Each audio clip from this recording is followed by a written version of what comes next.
Welcome everyone.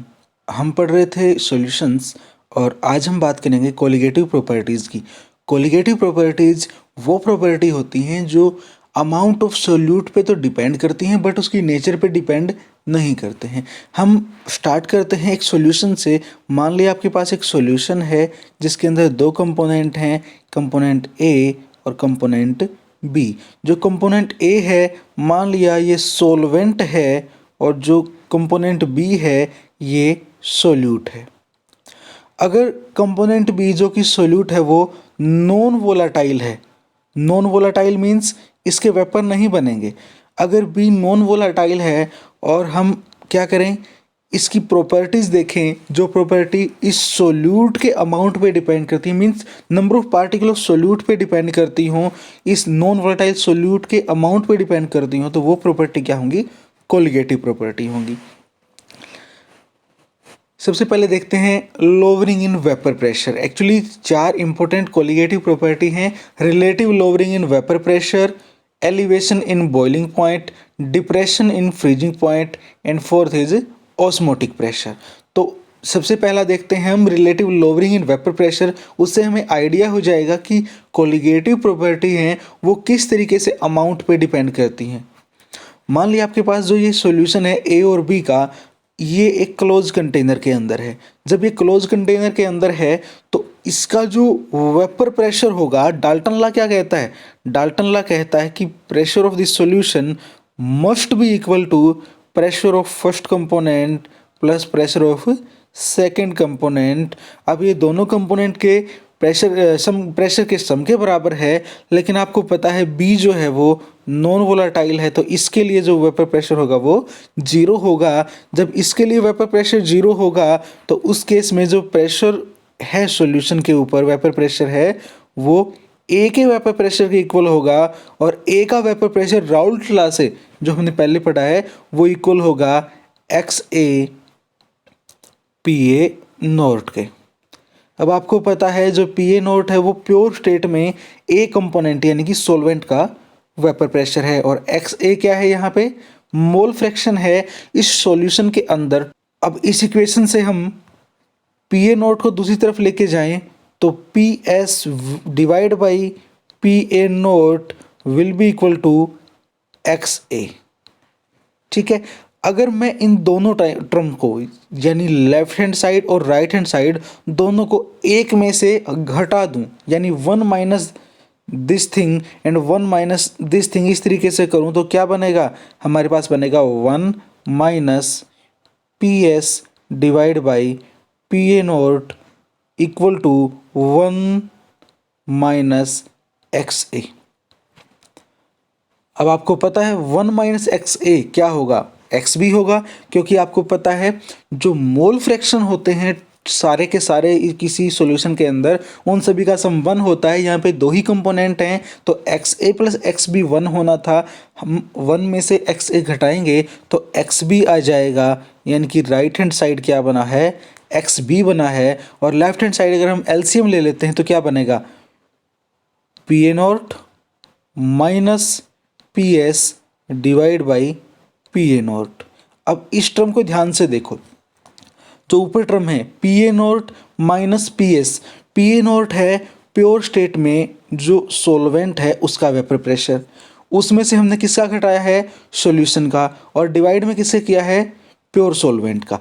यानी कि pure solvent के टाइम पे वेपर प्रेशर इतना था, जब आपने सोल्यूट मिला दिया कितना, जब कंपोजिशन सोल्यूट की एक्स बी हो जाए, इतना सोल्यूट मिलाने के बाद उस सॉल्वेंट का जो वेपर प्रेशर है वो चेंज हो गया, जो चेंज होके फाइनली बना, यानी कि पी एस जो बना वो सब्सट्रैक्ट कर दो, यानी initial minus final, initial minus final, यानी क्या आ गया, चेंज आ गया, total change in vapour pressure आ गया। तो ये क्या है, लोअरिंग इन वेपर प्रेशर। जो ऊपर वाली टर्म है वो क्या है, लोअरिंग इन वेपर प्रेशर। और इस लोअरिंग इन वेपर प्रेशर को इनिशियल जो प्रेशर था उससे डिवाइड कर दिया तो ये बन गई relative lowering in vapour pressure. यानी कि पी ए नोट में से पी एस घटाया वो तो है लोअरिंग इन वेपर प्रेशर, और इसको अगर पी ए नोट से ही डिवाइड कर दिया तो बन गया relative lowering in vapour pressure. और ये एक्स बी के इक्वल आया है, यानी घट किसका वेपर प्रेशर रहा है, ए का, क्योंकि ए का एक्चुअली प्योर स्टेट में थोड़ी घट रहा है, ए का जब सॉल्यूशन बन रहा है उस टाइम पे घट रहा है। अब थ्योरेटिकली समझते हैं कि ऐसा हो क्यों रहा है। जो आपके पास एक कंटेनर है जिसके अंदर सिर्फ ए सब्सटेंस है, ए कंपोनेंट है, यानी कि सॉल्वेंट है, उस ए कंपोनेंट का कुछ ना कुछ वेपर प्रेशर मान लिया पी ए नॉट, ठीक है। जैसे ही हमने इसके अंदर बी कंपोनेंट ऐड करना स्टार्ट किया तो बी कंपोनेंट के पार्टिकल भी इसके अंदर प्रेजेंट हो जाएंगे और ये जो मिक्सचर बनेगा, सॉल्यूशन बनेगा, वो कुछ इस तरीके से बनेगा। अब मैं इसको क्लोज कर रहा हूँ कंटेनर को, ताकि हम इसके वेपर प्रेशर की बात कर सकें, क्योंकि जब तक ओपन रहेगा तब तक तो एटमॉस्फेयर में इसके वेपर चले जाएंगे और हमें नहीं पता लगेगा कि कितना इसके अंदर से वेपर बने हैं।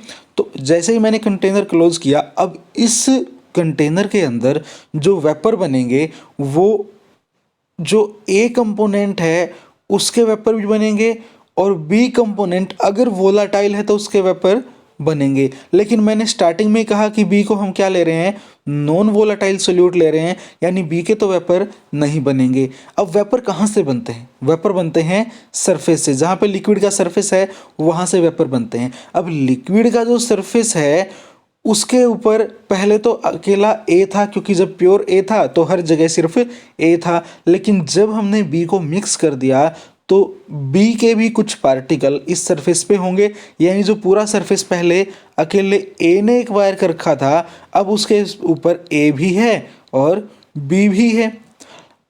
जो ए है जितने सरफेस के ऊपर, वहाँ से तो ए के वेपर बन सकते हैं, लेकिन जितने सरफेस को क्लोज कर दिया बी ने, यानी सरफेस के जितने पार्ट के ऊपर बी के पार्टिकल होंगे उतने पार्ट के ऊपर से तो कोई वेपर बन के नहीं निकल सकता, क्योंकि बी को तो वेपर बनना नहीं है और ए को वो निकलने नहीं देगा जब तक वो ऊपर है। तो ए को कहाँ से निकलना पड़ेगा, वहाँ से जहाँ पे ऊपर सरफेस के ऊपर ए के पार्टिकल हैं, यानी कि जो सरफेस है उसका कुछ पोर्शन एक नॉन वोलाटाइल सोल्यूट ने क्या कर लिया, रिस्ट्रिक्ट कर दिया, जिसकी वजह से वहाँ से वेपर नहीं बनेंगे।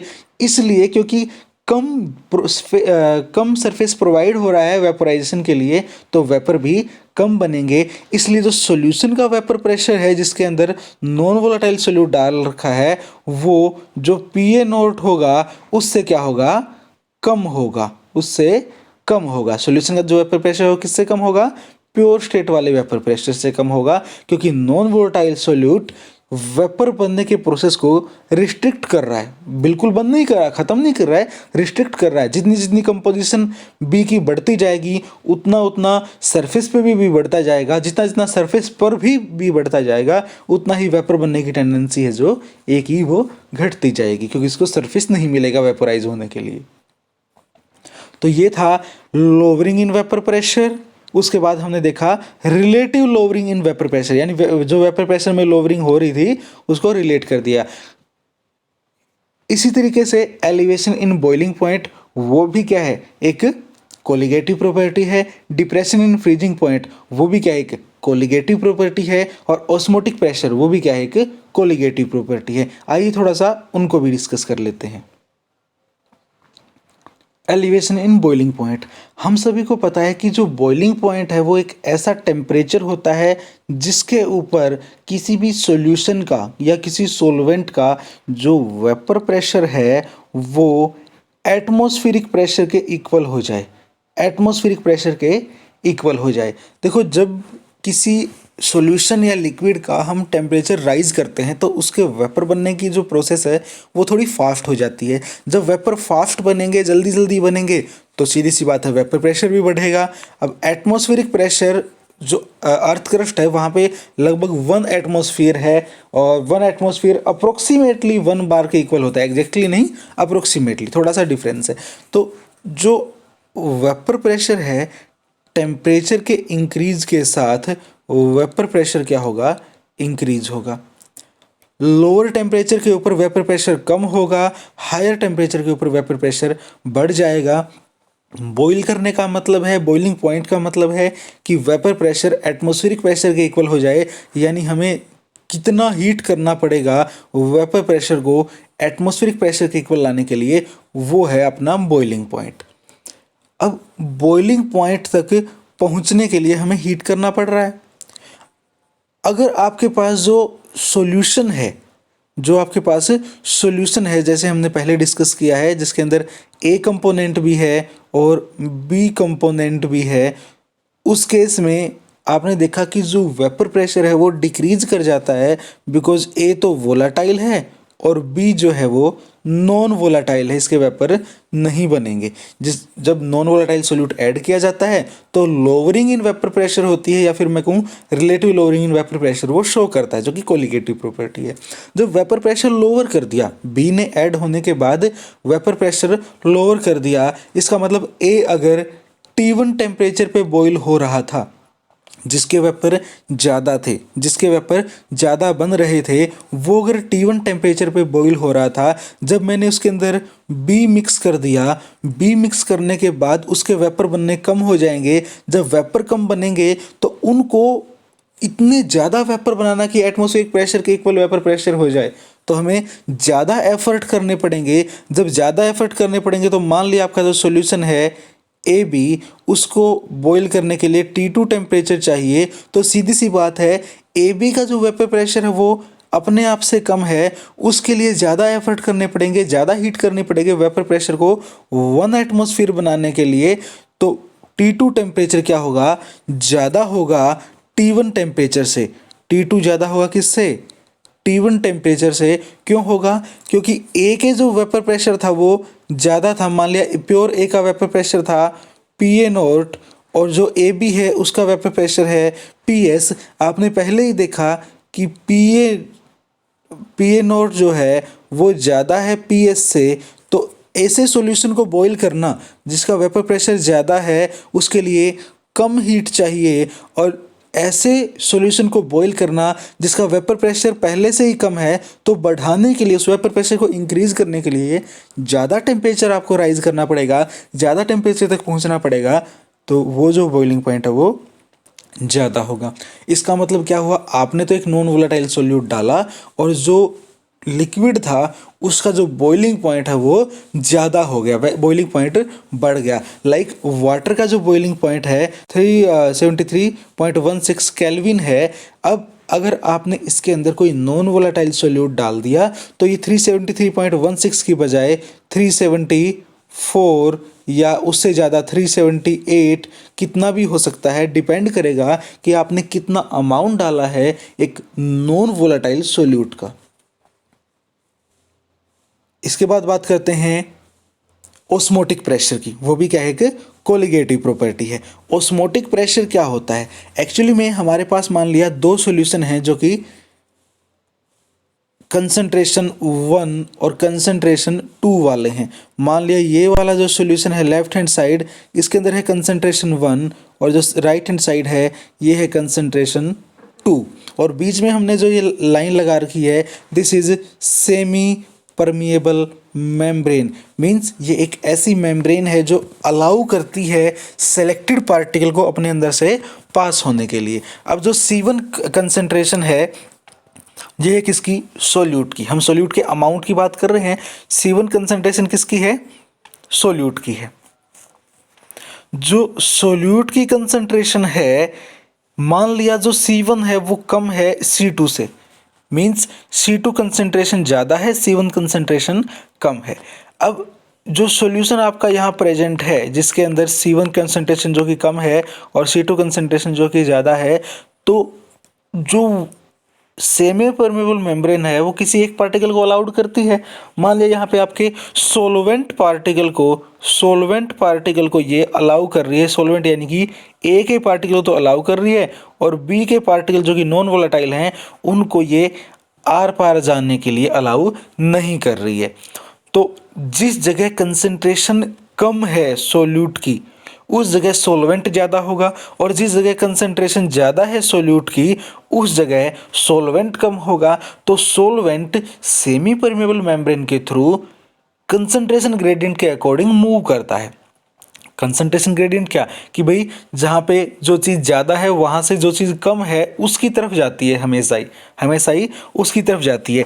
C1 वाले चैम्बर में क्योंकि सोल्यूट कम है तो सोलवेंट ज़्यादा होगा, और जो C2 वाला चैम्बर है इसके अंदर क्योंकि सोल्यूट ज़्यादा है तो सोलवेंट जो है वो कम होगा। तो सोलवेंट C1 वाले चैम्बर से C2 वाले चैम्बर की तरफ जाएगा।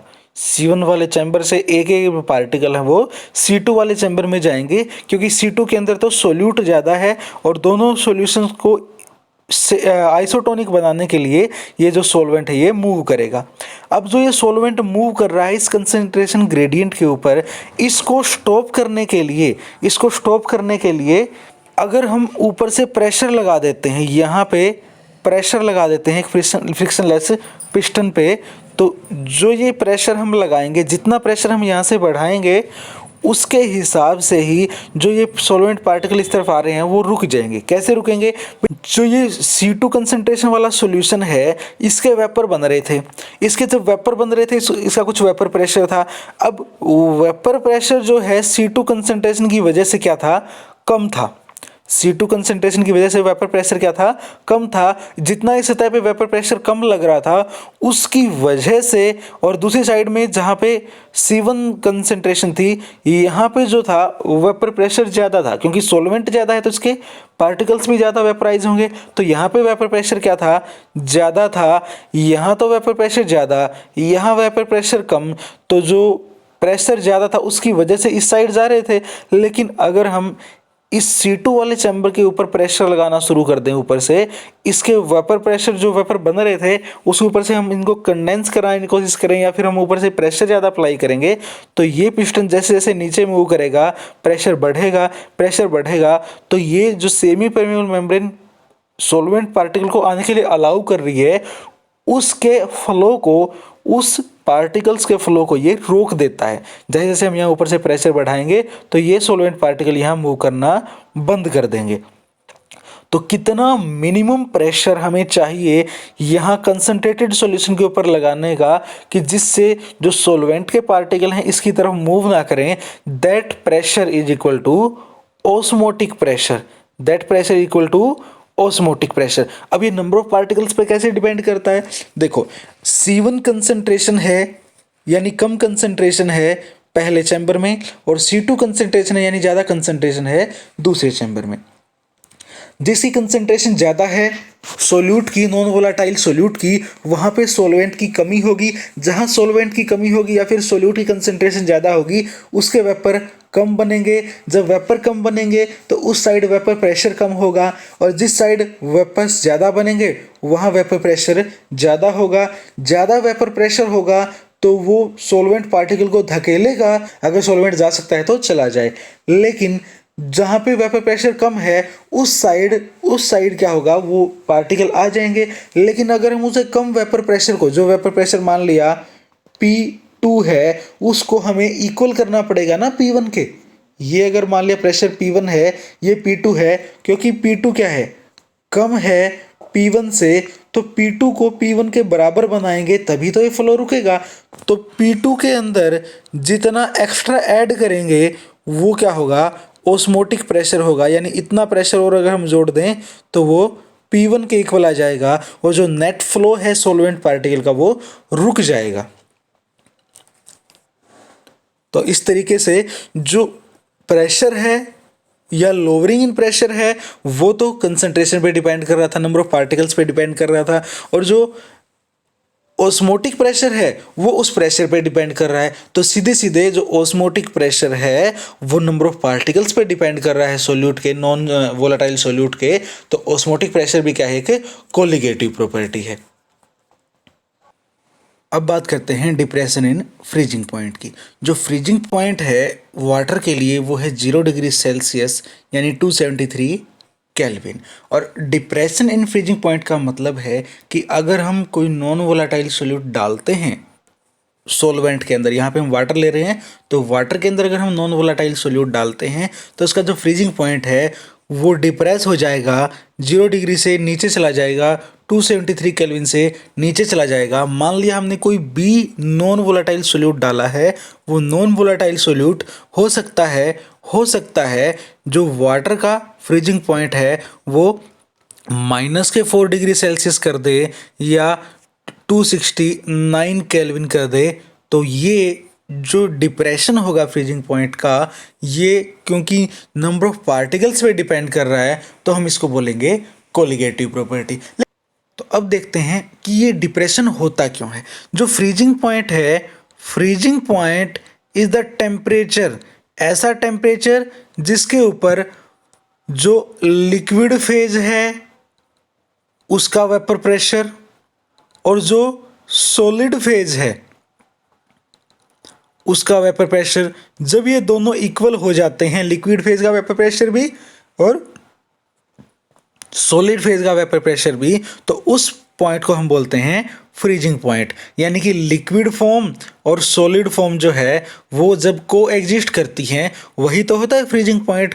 अब एक नॉन वोलेटाइल सोल्यूट ऐसा क्या करता है जिसकी वजह से जो इनका जो फ्रीजिंग पॉइंट है वो डिप्रेस हो जाता है। एक्चुअली आपके पास मान लिया स्टार्टिंग में सॉल्वेंट ए है और जब आपने ए के अंदर बी मिक्स कर दिया तो आपका वो सॉल्यूशन बन गया।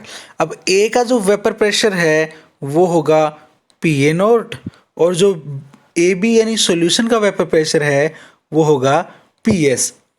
ये हम पहले ही पढ़ चुके हैं कि जो सॉल्यूशन का वेपर प्रेशर है वो कम होगा और जो प्योर सॉल्वेंट है उसका वेपर प्रेशर ज़्यादा होगा जब सॉल्यूट आपका नॉन वोलेटाइल है। अब प्योर सॉल्वेंट है, अगर उसको फ्रीज होना है तो PA0 को डिक्रीज करना है। कहाँ तक करना है? जहाँ तक सॉलिडिफिकेशन होती है। और अगर सॉल्यूशन को फ्रीज करना है तो PS को डिक्रीज करना है। कहाँ तक? जहाँ तक ये फ्रीजिंग पॉइंट आता है, यानी कि सॉलिड फेज के वेपर प्रेशर के इक्वल आता है। तो एक लोअर टेम्परेचर पे जाके अब ये इक्विलिब्रियम अटेन होता है।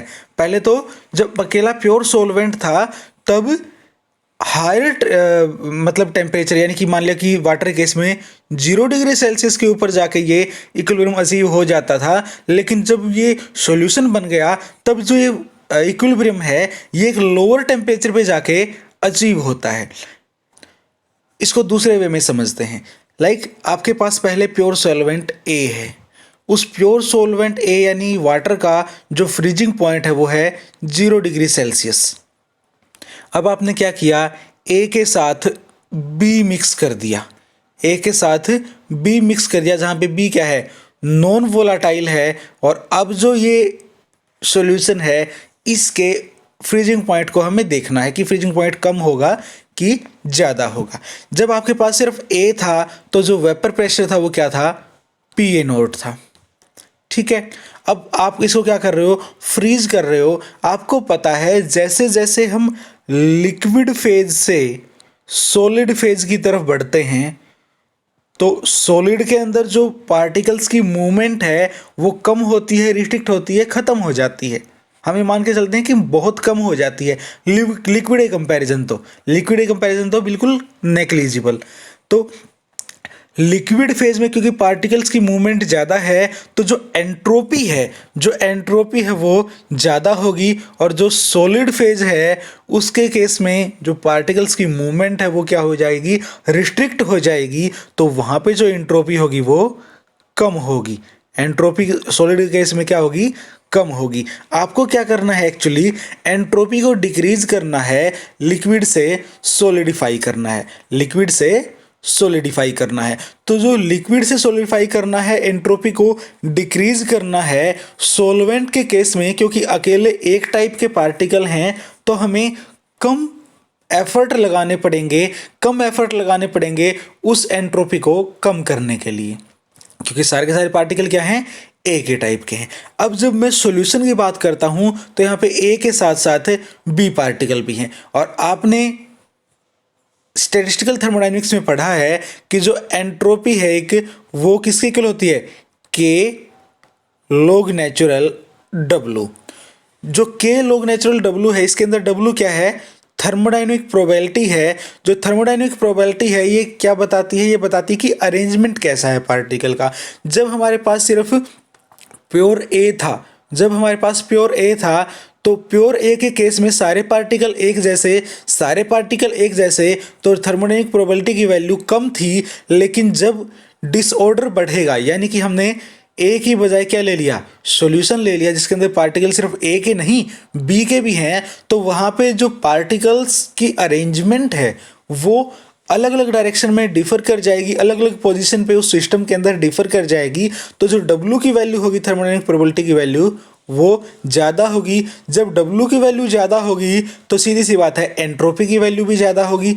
जब एंट्रोपी ज़्यादा है, देखो जो प्योर सॉल्वेंट था किसी टेम्परेचर T के ऊपर, उसकी एंट्रोपी मान लिया SA थी, और यहाँ पे जब हमने सॉल्यूशन बना लिया उसी सेम टेम्परेचर के ऊपर उसकी एंट्रोपी क्या होगी, SAB होगी। जो SAB है वो एंट्रोपी तो ज़्यादा है और जो SA है वो एंट्रोपी क्या है, कम है। प्योर सॉल्वेंट की एंट्रोपी कम होती है और सॉल्यूशन की एंट्रोपी सेम टेम्परेचर पे ज़्यादा होती है। जब हम इसे सॉलिडिफाई करने की कोशिश करेंगे यानी एंट्रोपी को डिक्रीज करेंगे, तो SA से सॉलिड बनाने के लिए जो एंट्रोपी कम करनी पड़ेगी वो कम चेंज होगा, यानी यहाँ पे डेल्टा S क्या होगी, कम होगी। जब कम एंट्रोपी चेंज करनी है तो कम एफर्ट लगाने पड़ेंगे यानी कि लेसर हीट को निकालना पड़ेगा।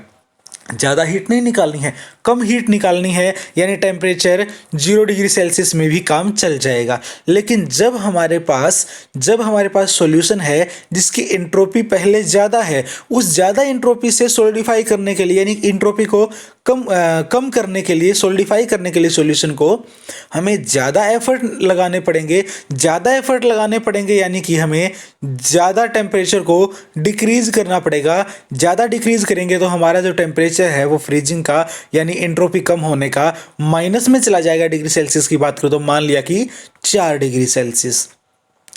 तो इस वजह से जो भी कोई सॉल्वेंट है जब उसमें नॉन वोलेटाइल सॉल्यूट डाला जाता है, क्योंकि वो एंट्रोपी को इंक्रीज करता है, तो उस एंट्रोपी को डिक्रीज करने के लिए ज़्यादा एफर्ट लगाने पड़ते हैं, और ज़्यादा एफर्ट लगाने पड़ते हैं इसलिए ज़्यादा टेम्परेचर डिक्रीज करना पड़ता है सॉलिडिफाई करने के लिए, और जो फ्रीजिंग पॉइंट है वो क्या कर जाता है, डिक्रीज कर जाता है। इस वजह से जो डिप्रेशन इन फ्रीजिंग पॉइंट है वो होता है, और वो कितना ज़्यादा होगा, जितना ज़्यादा अमाउंट आपने नॉन वोलेटाइल सॉल्यूट का डाला होगा, क्योंकि जितना ज़्यादा अमाउंट नॉन वोलेटाइल सॉल्यूट का डालोगे उतनी ही ज़्यादा तो जो एंट्रोपी है वो बढ़ेगी सॉल्यूशन की। जितनी ज़्यादा एंट्रोपी होगी उसके हिसाब से ही आपको एफर्ट ज़्यादा लगाने पड़ेंगे सॉलिडिफाई करने के लिए, एंट्रोपी को कम करने के लिए। तो ये थी आपकी 4 colligative property: relative lowering in vapour pressure, elevation in boiling point, depression in freezing point and osmotic pressure.